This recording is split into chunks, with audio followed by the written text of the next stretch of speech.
Hello friends, मी भारती। आपल्या चॅनलवरती अगदी मनापासून तुम्हा सर्वांचं स्वागत आहे। तर बघा, आज आपण साधा सिंपल ब्लाउज कट करणार आहोत, कटोरी ब्लाउज कट करणार आहोत। तर ब्लाउजची उंची आहे पूर्ण उंची 12.5, छाती 8.5, शोल्डर पूर्ण 5, मुंडा 7, मागचा गळा 2 इंच आणि बघा मागचा गळा मी कमरेच्या साईडनं मोजून घेते आणि कंबर आहे 29।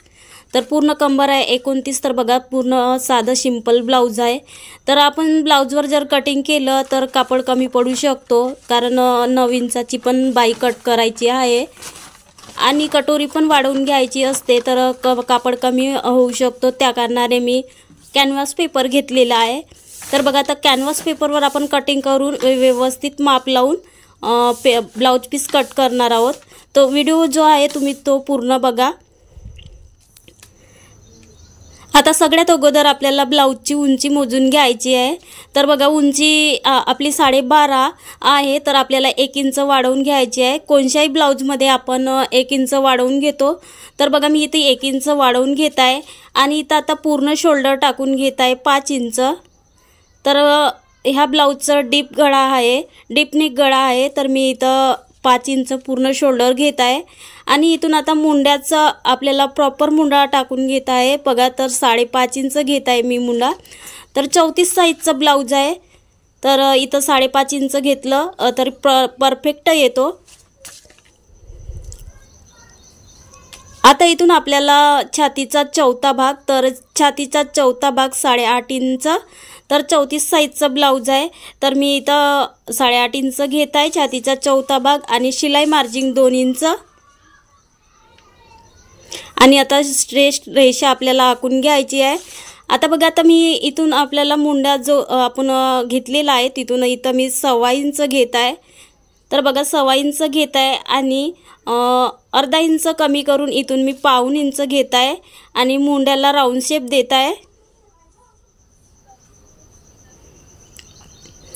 तर हा आपला राऊंड बॅकचा आहे। तर बघा, आपण बॅकचा राऊंड शेप देत आहोत, त्याच्यानंतर आपल्याला फ्रंट राऊंड शेप द्यायचा आहे। आता मी फ्रंट राऊंड शेप दिलेला आहे। तर बघा, आपल्याला मध्ये काढून घ्यायचं आहे आणि इथं मार्जिन करून घ्यायचं आहे आणि आपल्याला राऊंड शेप द्यायचा आहे। तर मी राऊंड शेप पूर्ण दिलेला आहे। आता त्याच्यानंतर गळा घेत आहे 2 इंच। आता इथून 2 इंच गळा घेतलं। आता समोरचा गळा आहे 6 इंच। तर बघा, मी इथं 6 इंच मार्जिन करून घेत आहे। तर बघा, 6 इंच घेतलं आणि आपल्याला अशी रेषा आखून घ्यायची आहे।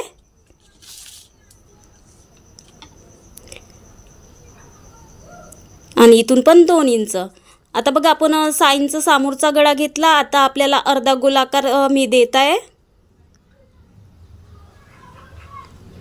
आता अर्धा गोल आकार समोरचा आपण जो फ्रंट पार्ट तयार करतो तो आपण कट करत माप लावत आहोत। तर बघा, इथून 1 इंच घ्यायचा आहे, तर मी 1 इंच घेतलेला आहे। आता त्याच्यानंतर आपल्याला क्रॉसपट्टी तयार करून घ्यायची आहे। तर अशा पद्धतीने आपण जो समोरचा गळा घेतो तो 6 इंचाचाच घेत आहे मी इथं। तर बघा, आता क्रॉसपट्टी मी इथं 3 इंचाची घेतलेली आहे। तर तुमची ब्लाउजची उंची जर जास्त असेल तर तुम्ही 3.5 इंच पण घेऊ शकता। तर मी इथं कमरेच्या साईडनं 2.5 इंच घेतलं। आता बघा, इथून मी अशी स्ट्रेट रेषा ओढून घेत आहे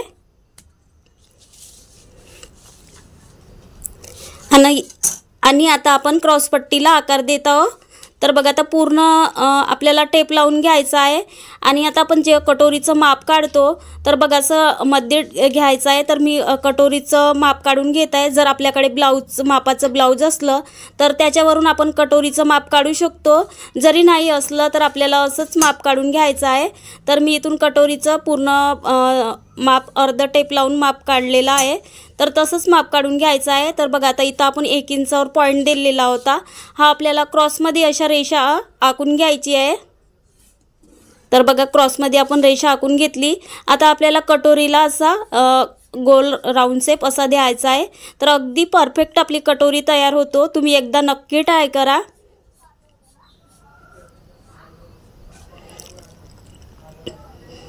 तर बघा, आता आपण कटोरीला राऊंड शेप दिलेला आहे।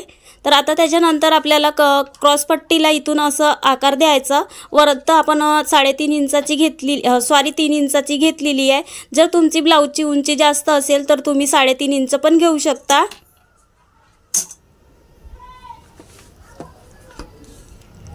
आता आपण कट करून घेत आहोत।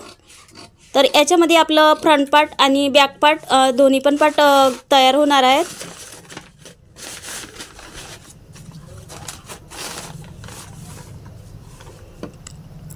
आणि आता आपण इथून बॅक पार्ट जो तयार केलेला आहे तोच भाग आपल्याला सगळ्यात अगोदर कट करून घ्यायचा आहे।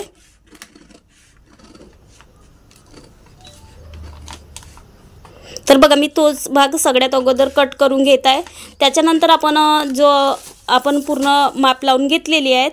तर बघा आता मी इथून 2 भाग करून घेणार आहे, कारण बॅक पार्ट आणि फ्रंट पार्ट दोन पण आपले पार्ट याच्यातच तयार होणार आहेत।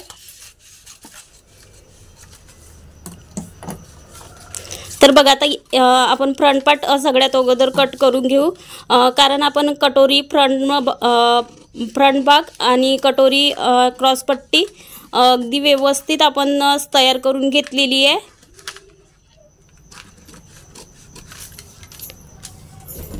आता क्रॉसपट्टी कट करून घेत आहे।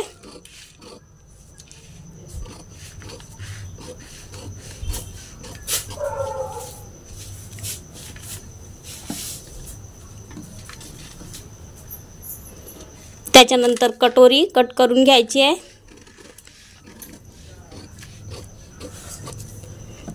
आणि जो आता आपण फ्रंटला जो आकार दिलेला होता अर्धा इंच कमी करून तो कट करून घ्यायचा आहे।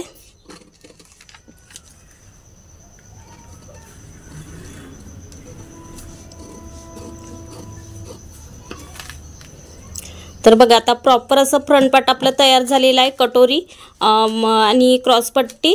तर आता आपण बॅक पार्टचा गळा कट करून घेऊ। तर बघा आता आपण बॅक पार्टची उंची मी खालून कमरेच्या साईडनं मोजून घेते। तर आपली जर आपली 3 इंच असली तर आपल्याला 3.5 इंच घ्यायची आहे, 2.5 असली तर अर्धा इंच वाढवून 3 इंच घ्यायची आहे। तर बघा मी इथं 3 इंच घेतलं। आणि बघा आता मला इथं डीप गळा तयार करून घ्यायचा आहे, डीप नेक। तर मी इथं 3.25 इंच घेत आहे। तर बघू शकता तुम्ही मी 3.25 इंच घेत आहे। आणि आता इथून आता गळा 2 इंच आपण डीप नेकसाठी 2 इंचच गळा घेतो। तर बघा मी इथं 2 इंच घेतलेला आहे आणि आपल्याला अशी रेषा ओढून घ्यायची आहे। तर बघा मी अशी रेषा ओढून घेतली आणि अगदी राऊंड शेप आपल्याला बॅकला द्यायचा आहे। तर बघू शकता तुम्ही अगदी राऊंड शेप मी बॅक गळ्याला देत आहे। आता आपण टक्स जो लावतो तो आपल्याला शोल्डरच्या मध्ये घ्यायचा आणि टक्स लावून घ्यायचा आहे। तर 4 इंचावर 4.5 इंचावर ब्लाऊजची जर उंची असली जास्त तर आपल्याला 4.5 इंच घ्यायचा आहे, जर कमी असली तर 4 इंचावर पण लावू शकतो। तर बघा मी इथं 4 इंचाचा टक्स घेतलेला आहे आणि दोनही साईडनं अर्धा इंच मार्जिन करून टक्स तयार करून घेत आहे। आता बघा आता आपण इथून टक्स जो लावतो तर बघा असं टक्स लावून जो घेतो तर आपला कापड बघा इथून असं टक्स लावतो जेव्हा आपण, तर आपला कापड इकडे तिरसा होऊन जातो असा। तर बघू शकता पूर्ण सारखी येत नाही, सारखं भाग येत नाही। तर आपल्याला हा भाग कट करून घ्यायचा आहे, अगदी बघा पाव भाग आपल्याला कट करून घ्यायचा आहे। तर हा भाग मी एक्स्ट्राचा कट करून घेणार आहे। जेव्हा मी ब्लाऊज पीस कटिंग करणार आहे तेव्हा पण आपल्याला हा भाग कट करून घ्यायचा आहे। तर बघा अगदी आपलं बॅक पार्ट मार्जिंग लावून झाली, आता आपण कट करून घेऊ।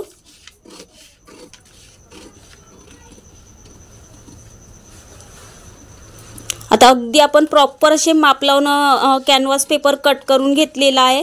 तर आता आपली बाही कट करायची जी आहे तर डायरेक्ट मी कापडवर बाही कट करून घेते। तर बघा आपलं बॅक पार्ट पण रेडी झालेला आहे। आता त्याच्यानंतर आपल्याला कटोरी वाढवून घ्यायची आहे। तर बघा मी कटोरी वाढवून घेत आहे। तर जी आपली कटोरी आहे तीच कटोरी आपल्याला अगदी व्यवस्थित अशी ठेवून मार्जिंग करून घ्यायची आहे। आता आपल्याला दोनही साईडनं आपल्याला वाढवून घ्यायची असते।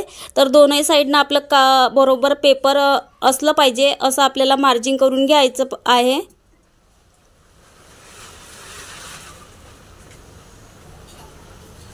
तर बघा मी मार्जिन करून घेतली। आता आपल्याला इथं कटोरी वाढवून घ्यायची आहे। तर 34 साईजचा ब्लाऊज आहे, तर मी इथं 1.5 इंच दोनही साईडनं वाढवून घेत आहे। तर बघा मी इथून 1.5 इंच घेत आहे, त्याच्यानंतर इकडून ह्या साईडनं पण 1.5 इंच घेत आहे आणि इथून अर्धा इंच वाढवून घेत आहे आणि इथून पण अर्धा इंच वाढवून घेत आहे आणि अगदी आपल्याला राऊंड शेप गड्याला द्यायचा आहे। तर बघा मी अगदी गोल गड्याचा इथून आकार देत आहे आणि आता कटोरीला आपल्याला आकार द्यायचा आहे। तर बघू शकता अशा पद्धतीने आपल्याला कटोरीचा आकार द्यायचा आहे। आता आपण कटोरी वाढवून घेत आहोत, तर इथून आपल्याला हा पॉइंट मिळवून घ्यायचा आहे असा। तर बघा मी इथून मिळवून घेत आहे। आता आपल्याला खालच्या साईडनं कटोरी वाढवून घ्यायची आहे, तर इथून आपल्याला पूर्ण कटोरी मोजून घ्यायची आहे। तर 8.5 इंच येत आहे, तर आपल्याला मध्य करून घ्यायचं आहे आणि बघा खालच्या साईडनं आपल्याला 1 इंच 1.5 इंच वाढवू शकतो। तर बघा मी इथून 1.5 इंच घेतलं आणि आता आपल्याला कटोरीला हा पॉइंट मिळवून घ्यायचा आहे। तर बघा मी इथून मिळवून घेत आहे। तर अगदी आपली प्रॉपर कटोरी तयार झालेली आहे।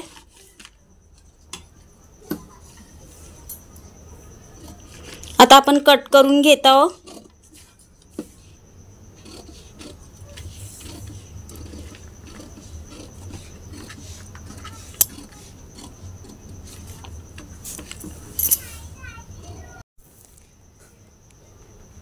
तर बघा आता कटोरी आपण कट करून घेत आहोत। अगदी वाढवून घेतली, प्रॉपर अशी वाढवून घेतलेली आहे, एकदम परफेक्ट।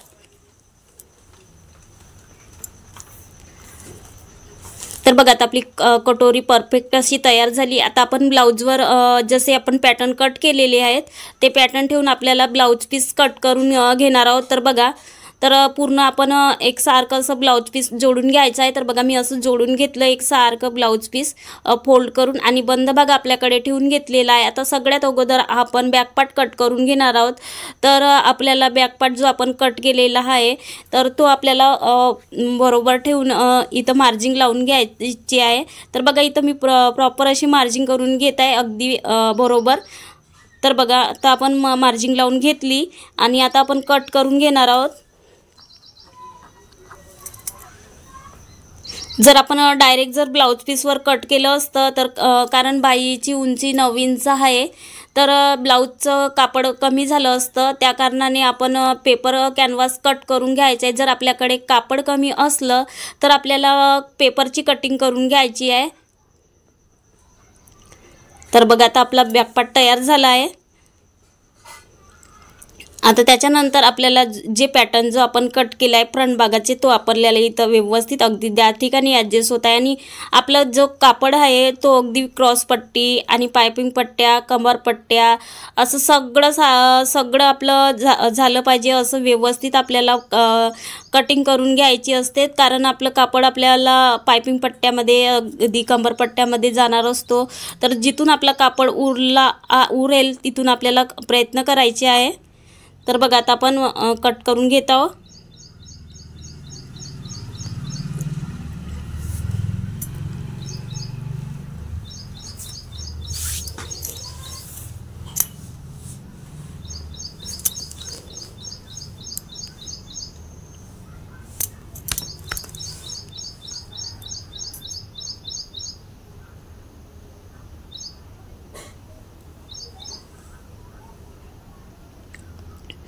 तर बघा आता आपण कट करून घेतला। आता त्याच्यानंतर आपल्याला क्रॉसमध्ये असल्या ठिकाणी आपल्याला कटोरी कट करून घ्यायची आहे। तर बघा पूर्ण क्रॉसमध्ये असं कापड आलं पाहिजे आपलं, तेव्हाच आपली कटोरी अगदी व्यवस्थित होणार। तर बघा पूर्ण क्रॉसमध्ये आहे, तर आपल्याला असं चॉकनी अशी पहिले सगळ्यात अगोदर रेषा ओढून घ्यायची आहे, कारण आपल्याला लक्षात येत नाही कधी कधी।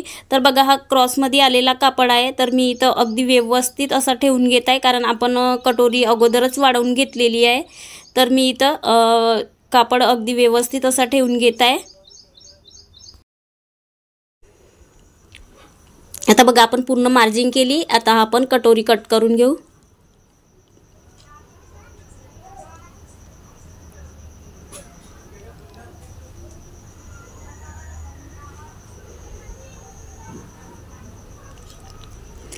तर बघा आता आपली कटोरी कट झालेली आहे। तर आता आपण बाही कट करून घेणार आहोत आणि क्रॉस पट्टी आपली कट करायची आहे।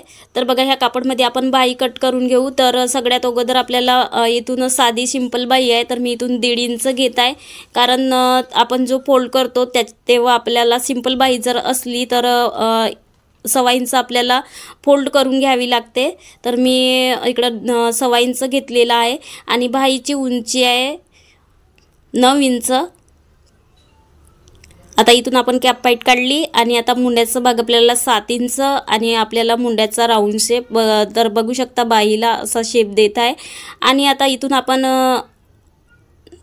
अंदरच्या साईडनं आपण खोल भाग जो असतो तो मी 1/2 इंच कमी करून घेतलेला आहे आणि जो आपली बाही आहे तर प्रॉपर अशी तयार झालेली आहे। तर आता आपल्याला इथून कट करून घ्यायचे आणि या ठिकाणून जोड लावून घ्यायची आहे, कारण कापड जो असतो तर कमी असतो, तर असंच आपल्याला जोड लावावी लागते। तर बघा आता हा भाग मी इथं मिळवून घेत आहे आणि त्याच्यानंतर हा भाग आणि आता मी कट करून घेत आहे आणि इथं कट लावून घ्यायची आहे अगदी अशी। तर बघा इथं कट लावून घेत आहे मी। आता प्रॉपर अशी आपली बाही कट करून झाली आणि हा भाग आपल्याला कट करून घ्यायचा आहे। तर बघा मी हा भाग कट करून घेत आहे। तर बघा आता आपली बाही कट करून झाली। आता त्याच्यानंतर आपल्याला क्रॉस पट्टी कट करून घ्यायची आहे। तर आपल्या पॅटर्न जो आपण कट केलेला ती क्रॉस पट्टी आपल्याला बघा ती ठेवली तशीच ठेवून घ्यायची आहे आणि अगदी मार्जिन करून घेत आहे मी।